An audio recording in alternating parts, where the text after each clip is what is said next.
Tayo po ay tumayo.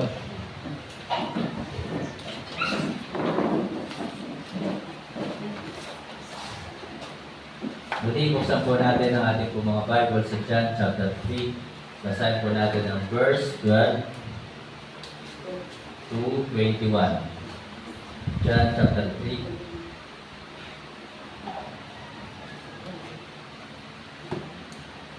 Verse 12 to 21 po. Kung nakita na po, isang malakas at masaya. Amen. Salitang pagbasa po ako po sa verse 1, verse 12. Kayo po sa verse 13. Then sabay-sabay tayo sa verse 21. Verse 12. If I have told you earthly things and ye believe not, how shall ye believe if I tell you of heavenly things? Verse 13 tayo po. And no man had ascended up to heaven, but he that came down from heaven, even the Son of God which is in heaven. And as Moses lifted up the serpent in the wilderness, even so must the Son of Man be lifted up. Verse 15. That whosoever believeth in him should not perish, but have eternal life.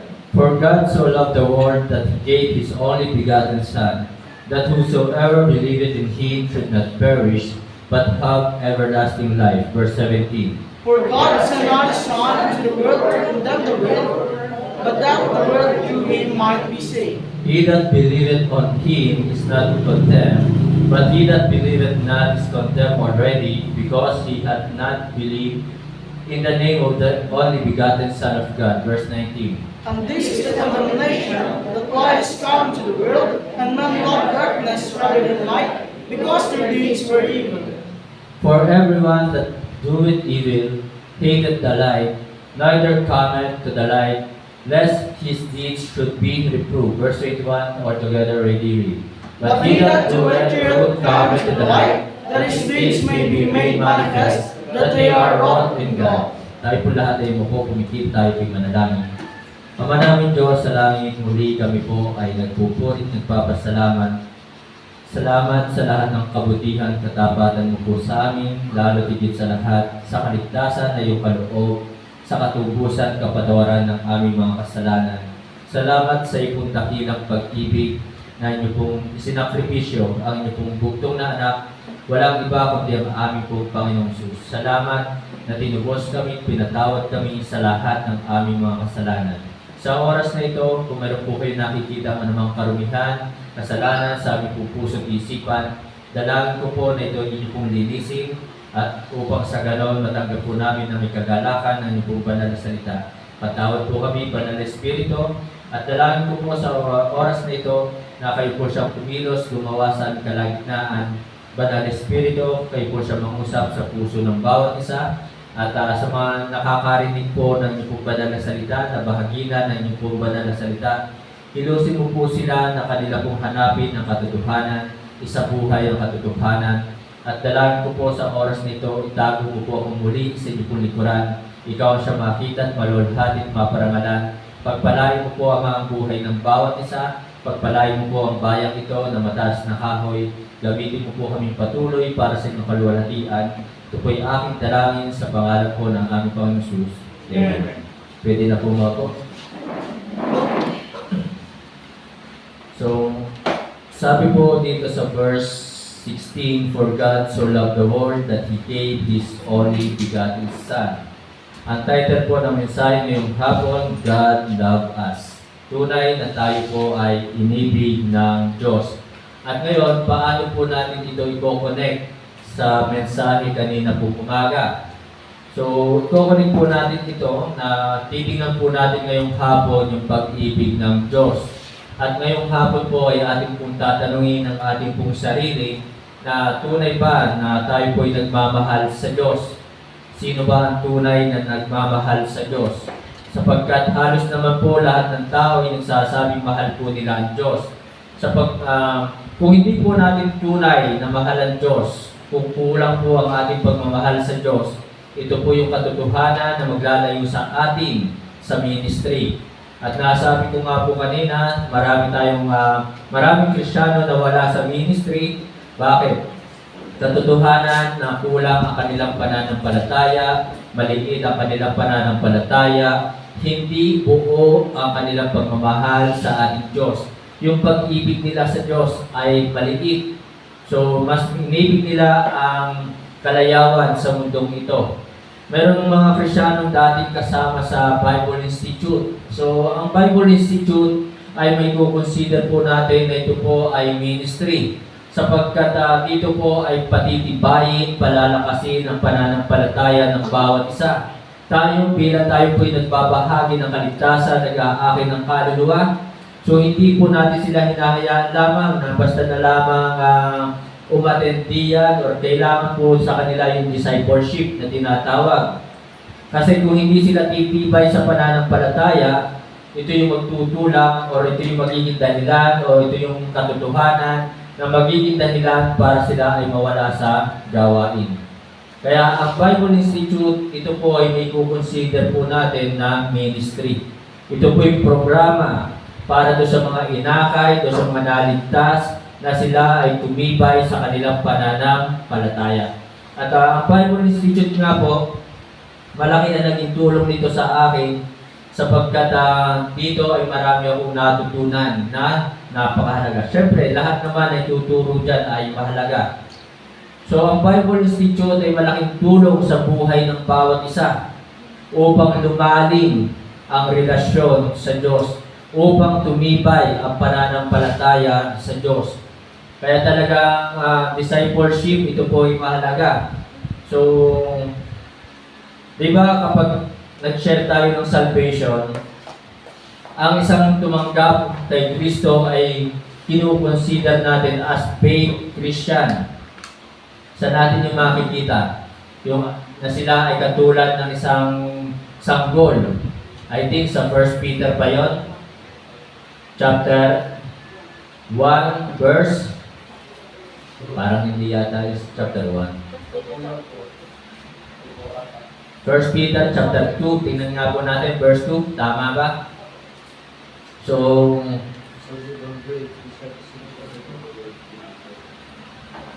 1 Peter chapter 2, verse 2. Okay, so yun po. Nasabi po dito, as newborn babes desire the sincere milk of the word. So yung mga bagong tumanggap kay Kristo, desire the sincere milk of the word that ye may grow thereby. So sila po ay may consider na sanggol. So ngayon, kung wala tayong programa, kung hindi natin sila ipa-follow up, or kung wala nga pong programa katulad ng Bible Institute, or kung walang discipleship, so parang silang sanggol na pinabayaan muna. So mga kapatid, mga minamahal, God love us. Na dahil tayo po'y mahal ng Diyos, nandyan ang mga ministry para tayo ay tumibay at lumalim ang ating relasyon sa Diyos. So ngayon pong hapon ay titingnan po natin ang tatlong bagay or apat na bagay ang makikita po natin dito sa John 3:16. Una, the character of God. So unang character po dito ng ating pong Diyos, ng ating Panginoon, ay ang ating pong Diyos ay isang generous God. He is a God na talagang mapagbigay. So God na Diyos na mapagbigay. So ito po ang katangian ng ating Diyos. Siya po ay generous. So ang pagbibigay, hindi lamang po ito in the form of cash or in the form of money. Ang pagbibigay. Sapagkat sabi nga po dito, for God so loved the world that He gave. He gave. So ano yung ibinigay ng Diyos sa atin? Yung kanyang bugtong na anak. So ito yung binigay ng Diyos. So tunay na tayo po ay mahal ng Diyos. Kaya tayo po, kung talagang tayo po ay tunay na nagmamahal sa Diyos, magbigay tayo sa Diyos ng ating oras, ng ating panahon. Kaya salamat, nandito ngayon ang Palseso, kasama natin ngayong maghapon. Diba? So ibinibigay na nila ngayon yung buong araw ng linggo para sa Panginoon. The more you gave, the more God will bless you. So, kapag tayong patuloy na nagbibigay, madaming ibinibigay natin sa Panginoon, ay tayo pagpapalain patuloy, the more God will bless us. So yun po yung katotohanan. Na kaya ako'y nalulungkot sa mga Kristiyano na hindi nangangatan ng prayer meeting tapos Sunday lamang umaattend umaga pa. So, kalahating araw lang or wala pang ang kalahating araw. So, minsan darating pa dito late. So, nakakalungkot na namimiss nila yung Sunday school. Mahalaga ba ang Sunday school? So, yan po ay ministry din. So, ang mga teacher po diyan ay naghahanda, lalo na si Brother Luis. Talagang ako ay believe kay Brother Luis. Talagang nag-aaral po yan. At naghahanda dito ng mga tanong. So, yung tanong kanina umaga, hindi ko alam ang sagot doon eh. Ilan ba talaga yung judges? Bukom, leader. O, ilan nga po? 12 po. Meron po nagsasabing 10. To be honest talaga, hindi ko talaga alam. Okay, so mahalaga po pagiging honest. Mahirap naman na maging pastor ako, sasabihin ko sa inyo, alam ko lahat yan. Mahirap yun. Okay, so yun po na dapat tayo po, kung ang Diyos po natin, talagang ang Diyos po natin mapagbigay, generous, at lahat talaga ng ating kailangan. We are well provided pa nga. Kung naiisip lang yun ng mga Kristiyano, we are well provided. Lahat ay binigay na sa atin. And yet, ano ang ginaganti ng mga Kristiyano? Ano yung ginaganti ng mga tao? Ano yung ginaganti ng mga mananampalataya dito sa pag-ibig ng Diyos, dito sa katangian ng Diyos? Di ba? So, binabawasan pa, kinukupitan pa, para bagang kinukupitan pa. Uso din pala sa mga Kristiyano yung kupitan, ano? Meron din palang mga kupitan na dito, ano? So, binabawasan pa. So, kaya ako po, ini-encourage ko talaga kayo na kayo ay dagdagan yung oras sa pagbabasa ng Bible. Huwag natin katamaran ang pagbabasa ng Bible kasi katulad kanina sa ating action song, di ba? Na kapag pinabayaan natin neglect Bible every day, so you will not grow. So hindi ka lalago. So yun po mga kapatid, mga minamahal na kung tayo pinagbibigay ng ating oras, dagdagan pa natin. Magbibigay tayo ng ating lakas, dagdagan pa natin. Na sana, kung member tayo ng choir, kung ano pa man yung kaya natin ibigay sa Panginoon, dagdagan pa natin. So katulad na lamang po, trust distribution. Mamigay tayo ng trust distribution, hindi po ito mahirap. Maring sasabihin, Pastor, nakakaya. Nakakaya ba?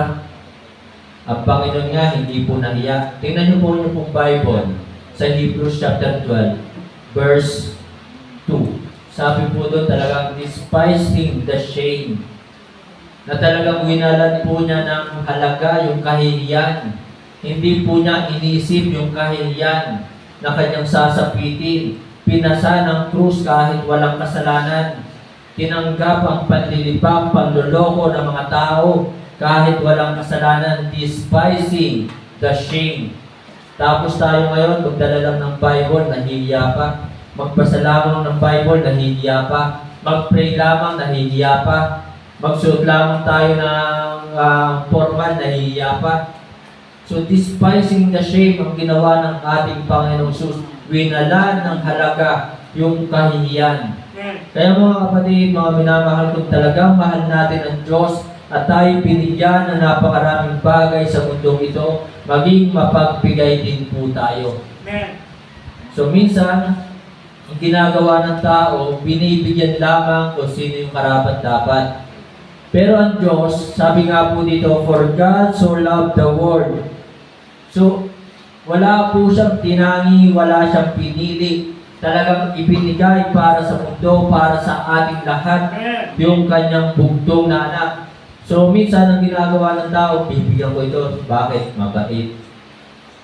Diba? Bibigyan ko ito. Bakit? Kasi balang araw ako yung naniniwala, siya naman yung tutulog sa akin. So, ganun po ang tao. Pero ang Diyos, wala po siyang pinili, wala siyang tinangi. Talagang for God so loved the world, that He gave His only begotten Son. Amen. Kaya mga kapatid, mga minamahal, every time na mayroon po tayo nakikita na kailangan ng tulong natin at ang pinakamagandang nga pong maibigay muna natin ay si Kristo, salita ng Diyos. Bago yung lahat, bago mga material na bagay, ang pinakamagandang maibigay sa isang tao ay si Kristo. May pakilala si Kristo bilang Panginoon at tagapagligtas. Ano ang sabi ng Mark chapter 8, verse 38? Buksan niyo po Bible sa Mark. For what shall it profit a man if he shall gain the whole world and lose his own soul? Mark 8:36, I think yun, ano? Mark 8:36. Tama? So, for what shall it profit a man? So, may bigay mo man sa isang tao ang kayamanan sa mundong ito, mabigyan mo man siya ng magandang sapatos, magandang damit, mamahaling cellphone, pero anong kapakinabangan nito kung ang kapalit naman ay ang kanyang kaluluwa na mapapahamak sa impyerno? So, kaya mga kapatid, mga minamahal, ang pinakamagandang may bibigay sa tao, una sa lahat ay si Kristo. Ipakilala si Kristo bilang Panginoon at tagapagligtas. Kaya yun po yung ginawa ni Pablo. Ang sabi ni Pablo sa Roma chapter 1 verse 16, I am debtor. Tingnan po ang Bible sa Roma chapter 1 verse 16. 14 pala, 14, sorry. I am debtor both to the Greeks and both to the barbarians, both to the wise and to the unwise. So, ito yung ginawa ni Pablo. Na kahit ang mga tao ito'y mahirap, ang una niyang ginawa ay pinakilala si Kristo. Yun ang kanyang unang ibinigay, yung salita ng Diyos. Sapagkat mabigyan mo nga yan ng kayamanan, pero ano ang kapakinabangan kung ang kaluluwa ay mapapahamak sa impyerno? For what shall it profit a man if he shall gain the whole world and lose his own soul? So generous ang ating Diyos. Ibinigay ang kanyang bugtong na anak. Hindi yung mga kayamanan. O di ba? Kayamanan ba ibinigay ng Diyos? Kasikatan ba ibinigay ng Diyos? Katanyagan ba? So hindi. Kundi ang kanyang ibinigay talaga yung kanyang bugtong na anak. Sapagkat ano nga makakamtan ng tao, sumakamtan man niya ang buong mundo. So yun po mga kapatid, mga minamahal, na ang unang pinakamagandang ibigay natin sa ating mahal sa buhay, si Kristo. Ipakilala si Kristo bilang Panginoon at tagapagligtas. Maaaring mapag-aral ng mga anak sa mga university, sa mga exclusive school. Pero ang pinakamagandang ibigay sa kanila ay si Kristo. Amen po ba? Kaya purihin, kasama dito sina Arvin, sina Arjan. Dito, nandito sila. Sapagkat iyon ang pinakamagandang regalo ng magulang sa kanilang mga anak. Kaya mga kapatid, mga minamahal, ibigay, ibahagi si Kristo. Next na karakter ng ating Diyos na makikita po natin dito sa John 3:16, the character of God, humble. So siya po mismo, Diyos na nagkatawang tao o ang kanyang anak ay ibinigay sa atin. So nagpakumbaba ang ating Diyos, ang ating Panginoong Hesus, naging humble, hindi mayabang. Ang tao ngayon, marami sa mga tao ngayon, mayabang agad eh. Hindi pag-graduate ng engineer, hindi pag-graduate ng doktor, hindi pag-graduate ng police, criminology, mayabang na, mataas na agad ang tingin sa kanilang sarili. Ang ating Diyos ay isang mapakumbabang Diyos. At paano ba ang pagiging humble? Ang pagiging humble sa harapan ng Diyos, yung pagiging masunurin. Philippians chapter 2, verse 8. Yan po ang pagiging humble. And being found in fashion as a man, He humbled Himself and became obedient unto death, even the death of the cross. So kung tayo po ay talagang humble sa Diyos, ipapakita natin sa Diyos na tayo ay magiging masunurin sa Kanya. Ay maraming tao, sinasabi nila, hindi sila mayabang, pero nagagawa bang sumunod sa utos ng Diyos? Lagi sinasabi nila, mabait naman ako. Nagbabasa naman ako ng Bible, nagpe-pray naman ako. Ang tanong, sumasamba ba? So yun ang problema. Na itinuro sa kanila ang pagpe-pray, itinuro sa kanila ang pagsamba, itinuro sa kanila ang pagbabasa ng Bible. Ngayon ay hindi mo na makita sa pagsamba. At ang sinasagot nga sa akin, Pastor, ako na may nagbabasa ng Bible. Pastor, ako na may nagpe-pray. Pero ang tanong nga po, yun lamang ba ang utos ng Diyos? So, marami man ang utos ng Diyos, katulad na sinabi sa 1 John chapter 5 verse 3, His commandments are not grievous. Maaring madami, pero hindi po ito mahirap, hindi po ito mabigat na sundin. So mga kapatid, ang pagiging humble sa Diyos ay yung pagiging masunurin. Sa school, humble ka ba sa teacher mo? Kung hindi ka naman sumusunod, ang tingin sa iyo ng teacher mo kapag hindi ka sumusunod, napakayabang mo. So sa trabaho, hindi ka humble kung hindi ka marunong sumunod sa nakatataas sa iyo. So ano mangyayari? Mapapatalsik ka pa, Brother Roland? Patatalsikin. So yun po mga kapatid, ang pagiging humble ay yung sumusunod. At ang pagsunod, anong sabi dyan? Unto death. Amen. Kaya nga, isang example ko kaninang umaga, si Brother Luis, buhay pa, malakas pa, kaya pa naman, so nandito pa rin. Tumatayo, nagpapaawit, nagpapa-action song, nagtuturo sa Sunday school. So, ganun po ang pagiging humble, obedient unto death. Kaya dito po ang ating ministry, wala po ditong kontrata. Walang kontrata. At ang paglilingkod, pagsunod, not based on your emotion. Not based on your emotion. That's right. So, ang pag-ibig, not based on emotion. Love is an action word. Love na naman. So, love is not about feelings. Love is an action word. Okay? Next. So yun po mga kapatid, mga minamahal na pangalawang karakter ng ating Diyos, humble. And then, the next character of God, loving God, mapagmahal na Diyos. Na kahit tayo makasalanan, for God so loved the world, tandaan tayo ang minahal, at tandaan ang Diyos ay galit sa kasalanan. Kaya mga kapatid, iwasan natin ang kasalanan. Ang kasalanan, ano ba ang kasalanan? Tingnan po natin ang ating Bible sa John, 1 John muna, chapter 3, bago natin puntahan ang James. So, 1 John chapter 3, verse 4 and 5 pa yun. 1 John, ano ba yung kasalanan? Kasi ang kasalanan para sa ibang tao, ito yung pagnanakaw lamang. Ang kasalanan para sa ibang tao ay pagsisinungaling lamang. Ang kasalanan para sa ibang tao ay pagpatay lamang, pagkukulang. Pero hindi nila alam na ang kasalanan, sabi po dito, whosoever committed sin, transgressed also the law, for sin is the transgressions of the law. So ang kasalanan po ay yung hindi nating pagsunod sa mga utos ng Diyos. Yun po ang kasalanan. Yung paglabag o hindi pagsunod sa mga utos, batas ng Diyos. Yun ang kasalanan. So napakarami ang utos ng Diyos. Utos ng Diyos, huwag pabayaan ang pagsamba. Utos ng Diyos, mag-pray. Utos ng Diyos, basahin ang Bible day and night. Utos ng Diyos na tayo magbigay. Utos ng Diyos na tayo mag-aakay ng kaluluwa. Magbahagi ng salita ng Diyos. Utos ng Diyos na talagang maghapon tayong umattend ng pagsamba. Maghapon ba? Maghapon.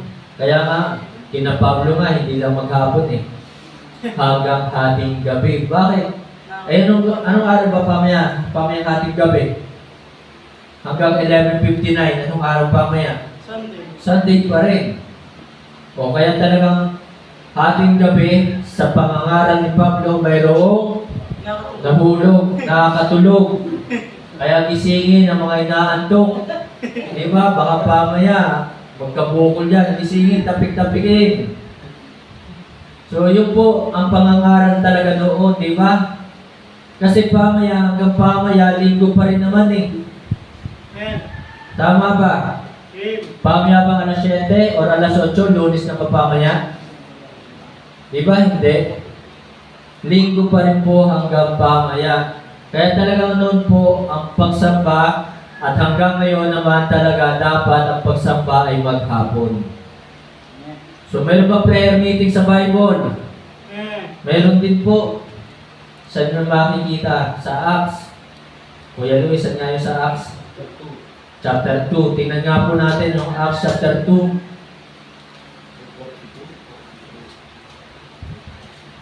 So meron din pong prayer meeting dyan. So, ginagawa din po nila yung prayer meeting. Na during those days, during that time, na si Pedro ay nakakulong. So, tama ba?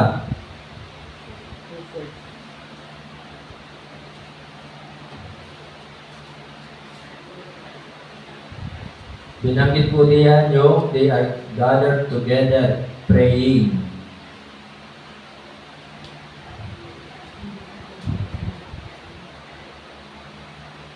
Doon nakulong si Pedro. They are praying together. Nakita ba, Brother Edwin? Ito, chapter 4 yata, I think. Acts 12:12. Yan, Acts 12:12. Acts 12:12. Tingnan niyo po ano pong Bible. Sa Acts chapter 12, verse 12.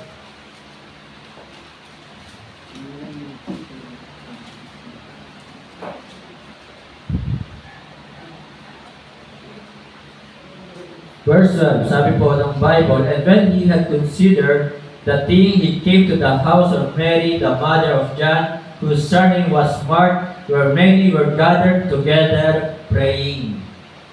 So yan po mga kapatid, mga minamahal, kaya nga po sabi din ng Panginoon Jesus na ang kanyang bahay ay dapat maging bahay ng panalanginan, house of prayer. So kaya mayroon po tayong prayer meeting. Hindi po tayo nag-invento dito ng ating mga ginagawa. Kung ano ang turo ng Bible, yun po ang ating ginagawa. So, prayer meeting nasa Bible. Ang prayer meeting, kanila pong ginawa noon din. So, hindi po ito yung si Pastor Jazz ang gumawa nito, no? Hindi ako ang may kagustuhan ng prayer meeting. Kundi talagang ito po ay nasa sa Bible. So yun po ang ating po Diyos, the character of God, generous, humble, loving God, and then balikan pa natin James 4:17. Tingnan po natin ang ating pong Bible. Kasi kanina, tayo po ay nasa kasalanan eh. James 4:17. Ano ba yung kasalanan? So ang kasalanan, sabi po ng James chapter 4 verse 17, to them that know it to do good and do it not, to him it is sin. So sa kanila na nakakaalam ng paggawa ng mabuti, therefore to him that know it to do good and do it not, to him it is sin.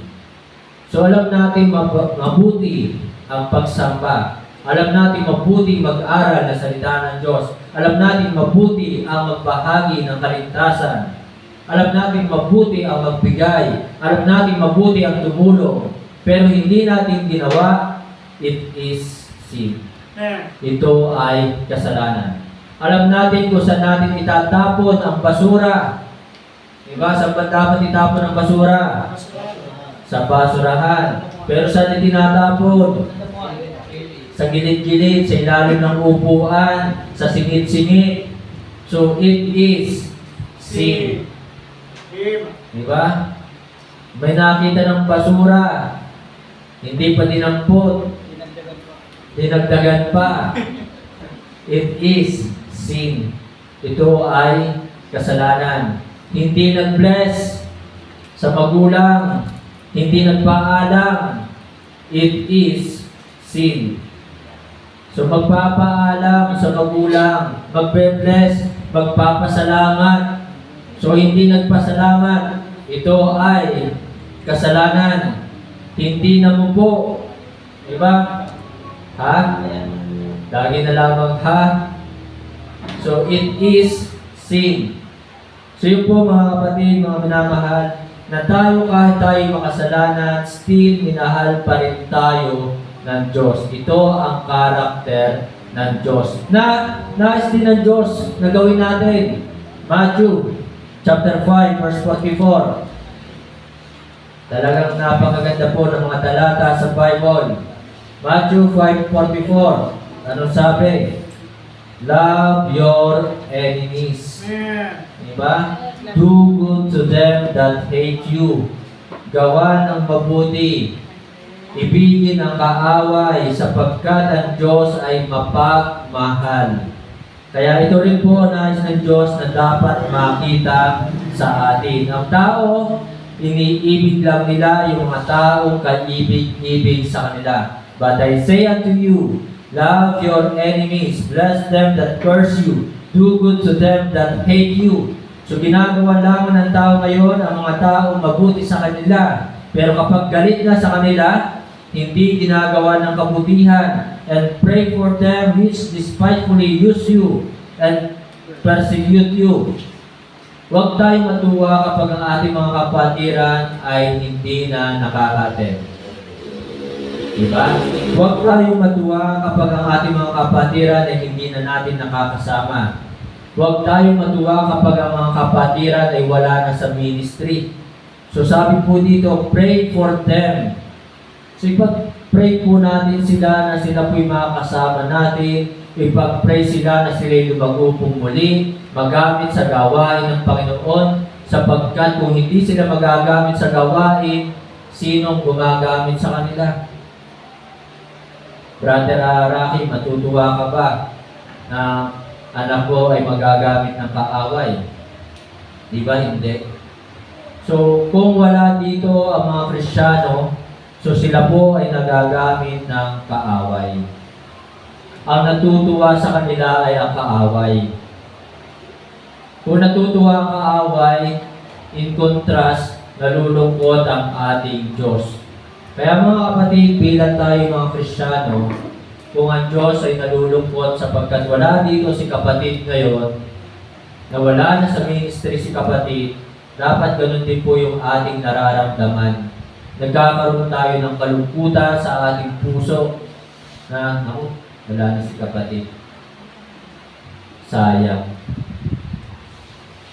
So yun po mga kapatid, mga minamahal, na dapat kalungkutan natin kapag sila'y wala dito.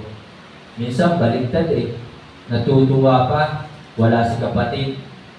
So kalungkutan natin, kagalakan natin na kapag sila ay nagbalik. So yun po, ipag-pray po natin sila. Next, John 3:16, God love us, mahal tayo ng Diyos. So ang Diyos po natin ay isang tapat na Diyos. So sabi po dito sa verse 14, and as Moses lifted up the serpent in the wilderness, even so must the Son of Man be lifted up. And then, for God so loved the world, so si Kristo ang ating Diyos ay tapat. Alam naman ng Diyos na tayo magkakasala, ganun pa man, tinupad po niya ang kanyang mga pangako. Na talagang ibibigay niya ang kanyang bugtong na anak. Ang sabi nga po ng Isaiah chapter 9 verse 6, for unto us a child is born, unto us a son is given, and the government shall be upon his shoulder, and his name shall be called Wonderful Counselor, the Mighty God, the Everlasting Father, the Prince of Peace. Kaya mga kapatid, sana tayo po ay magtapat. Paano ba maging tapat? Pag magpatuloy po tayong sumunod sa kanyang mga utos. So yan po, nakita natin ang karakter. Verse 16 pa rin, the compassions of God. Yung awa ng Diyos. So nandun yung awa ng Diyos sa atin. Sabi dito, for God so loved the world that He gave His only begotten Son. So compassion, tayo ang dapat mapako sa krus. Pero sa halip na tayo, inako ni Kristo ang ating mga kasalanan. Sapagkat kung tayo dapat mapako, kung tayo yung ipapako sa krus, malamang marami ng tao ang tumakbo. Walang papayag na tao mapako sa krus.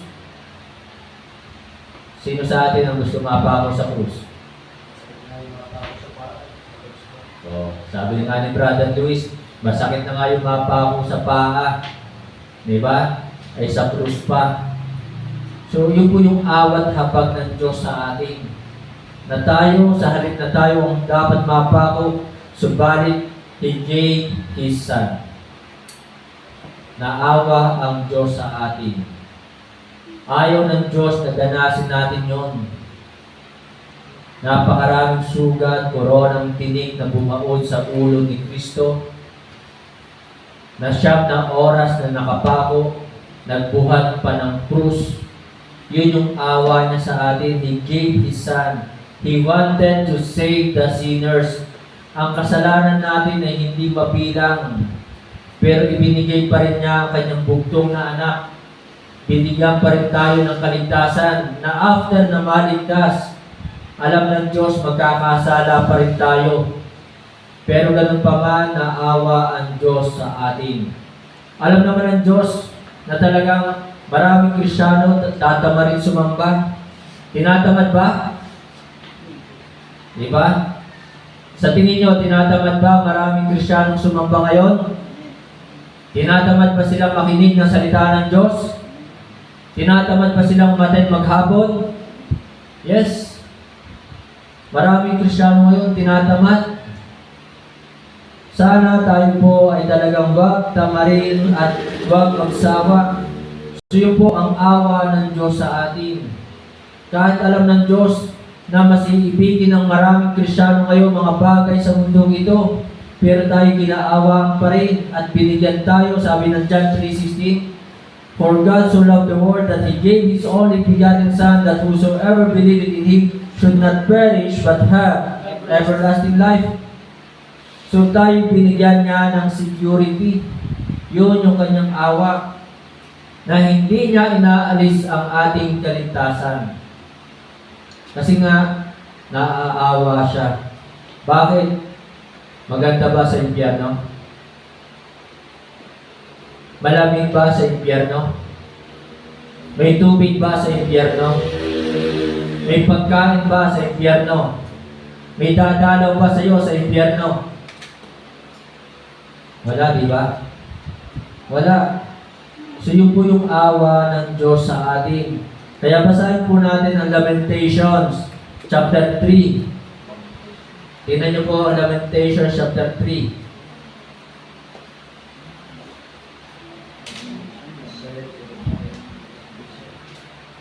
Nalimutan na ako nasa ng Lamentation. Nasa New Testament. Hindi na makita, Lamentation. Chapter 3. Verse 22 and 23.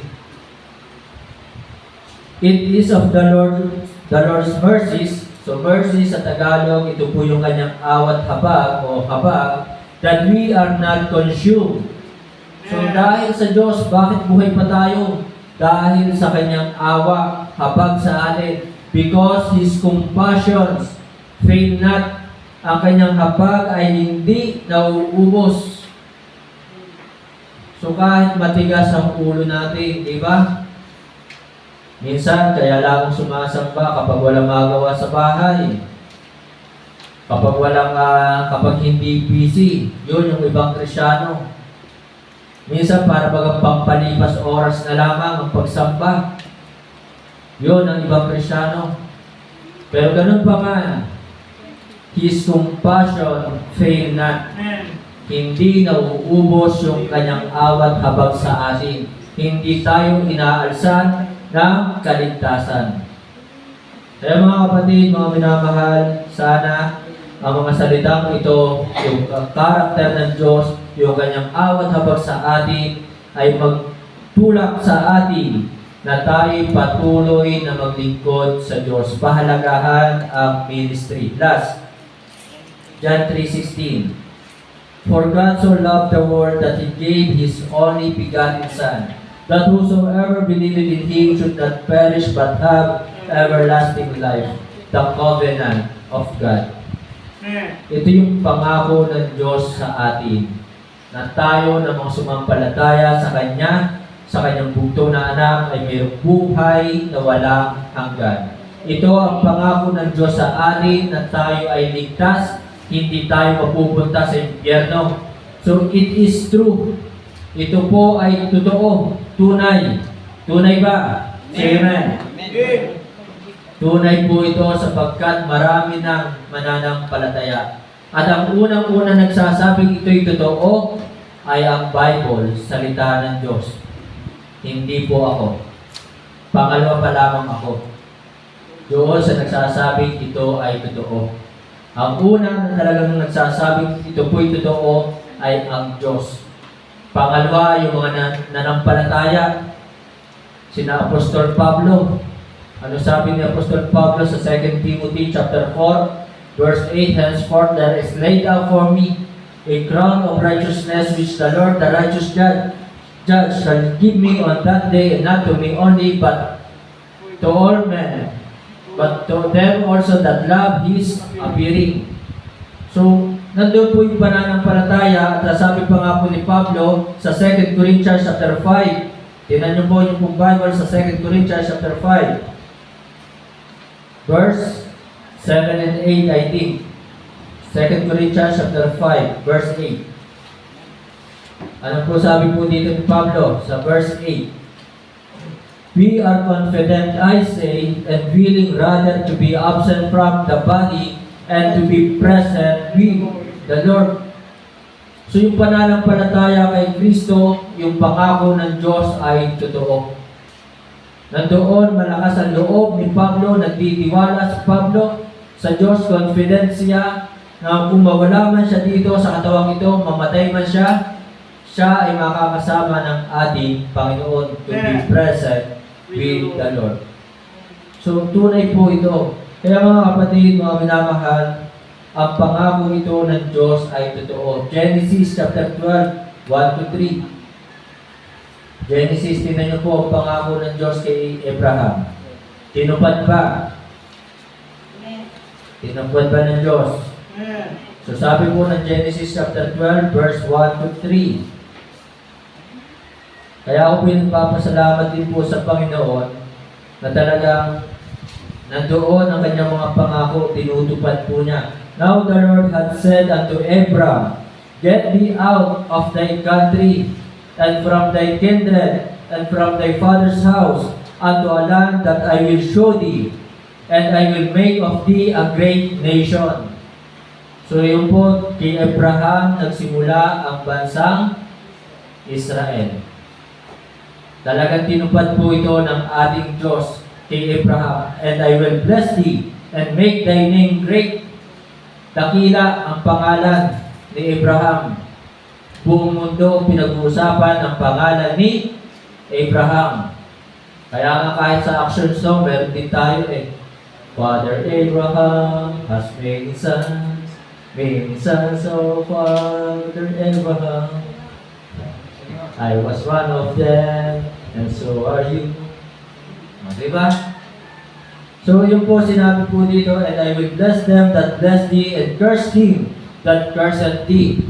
Tunay po ito, marami na lumaban sa bansang Israel. Pero anong ginawa ng Diyos? Kamay ng Diyos ang kumikilos. Sa sobrang dami ng mga misay na pinaulan, pinapunta doon ng mga kaaway, ng mga Syrian. Diba? Pero yung mga misay na ito ay na-interrupt, na-encounter sa taas pa lamang, pinapasabog na. At ang ibang misay sa bumagsak doon sa mga lugar na walang mapipinsala. Yung iba, doon bumagsak sa dagat.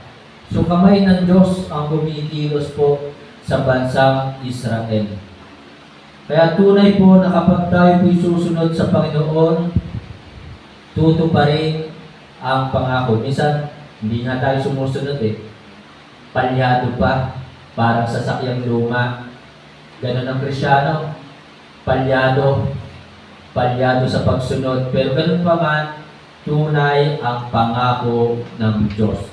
Hindi kasi nakabase ang pangako ng Diyos sa ating gawa. So, sa kanyang kabutihan, sa kanyang katapatan, nakabase ang kanyang mga pangako. Sa pagtatapos po, mga kapatid, mga minamahal, John 3:36.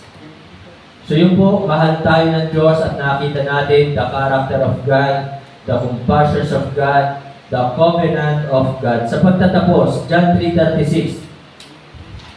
Ang sabi po ng Bible sa John 3:36, He that believeth on the Son hath everlasting life, and he that believeth not the Son shall not see life, but the wrath of God abideth on him. So dito po natin ito tatapusin. The wrath of God. Laging sinasabi ng maraming tao, ang Diyos ay mapagmahal, ang Diyos ay pag-ibig. Pero tandaan, ang Diyos po ay nagagalit din. Yung mga hindi sumasampalataya kay Kristo sa Diyos, puot ng Diyos ang suma sa Kanya.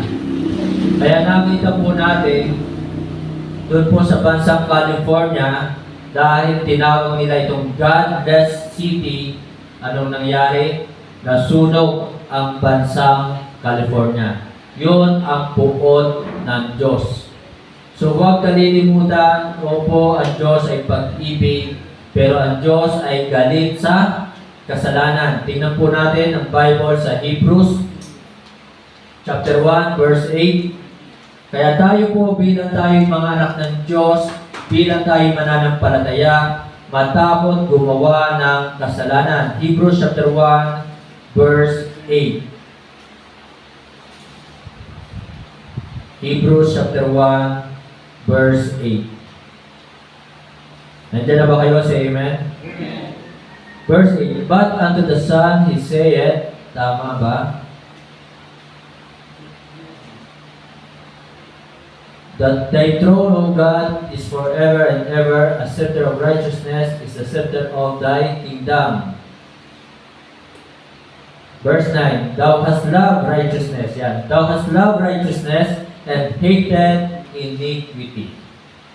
Ang Diyos po ay galit sa kasalanan or sa kasamaan. Kaya kung tayo po yung mga tunay na mga anak ng Diyos, layuan ang kasalanan.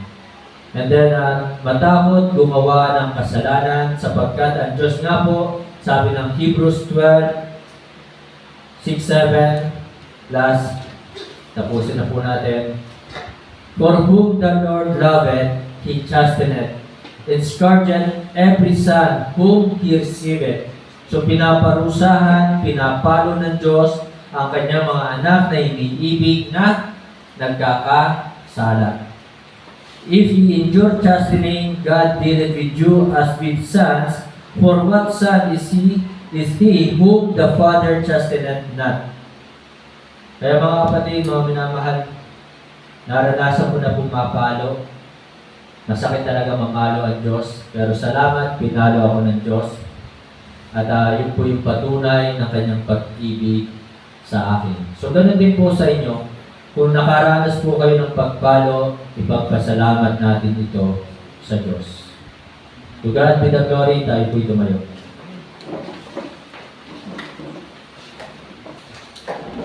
Tayo po'y umuko, pumiki, tayo po'y manalangin. Ama namin Diyos sa langit, salamat sa mga pagpapalo na inyo pong ibinigay sa amin. Salamat na kami po inyo pong itinutuwid. Meron po kayong dakilang layunin bakit kami po ay tumaranas ng pagpapalo. Sapagkat ayaw mo lamang na kami po ay magpatuloy sa paggawa ng kasalanan. Nais mo talaga na kami po ay maging ilaw ng sanglibutang ito. Nais mo na sa pamamagitan ng aming pong pagsunod sa iyong mga utos na iniingatan namin ang aming pong patutuo. Sa pamamagitan po nito, kami po ay makakaligayat at makakapag-invite po kami ng mga tao para sila po ay maligtas upang makilala po nila ang tunay na Diyos. Salamat sa iyong banal na salita na patuloy na ito po ay nangungusap sa amin habang ang lahat ay nakayukot nakapikit. Hindi ko alam kung paano nangusap sa iyo salita ng Diyos. Hindi ko alam kung meron ka bang nais ilapit sa Diyos. Habang lahat ay nakayukot nakapikit, kapatid, nangusap ka sa iyo ang salita ng Panginoon. Nais kita isama sa panalangin. Maaari mo bang itaas ang iyong kanang kamay at nais kita mo isama sa panalangin? Sige po, makikitaas po ng iyong kanang kamay. Salamat. God bless you. God bless you. Habang lahat ay nakayukot nakapikit, tayo po ay magkakaroon ngayon ng 2 minutong panalangin, pansariling panalangin. Kung meron po kayo nais ihingi ng tawad sa ating Diyos, tayo po ay mananalangin personal. Meron po kayong nais hilingin sa ating pong Diyos. Hindi ko po alam kung ano po yung nais nyo po pag-pray, pero sa oras na ito, magkakaroon po tayo ng 2 minutong panalangin, pansariling panalangin. Sige po, simulan na po ngayon.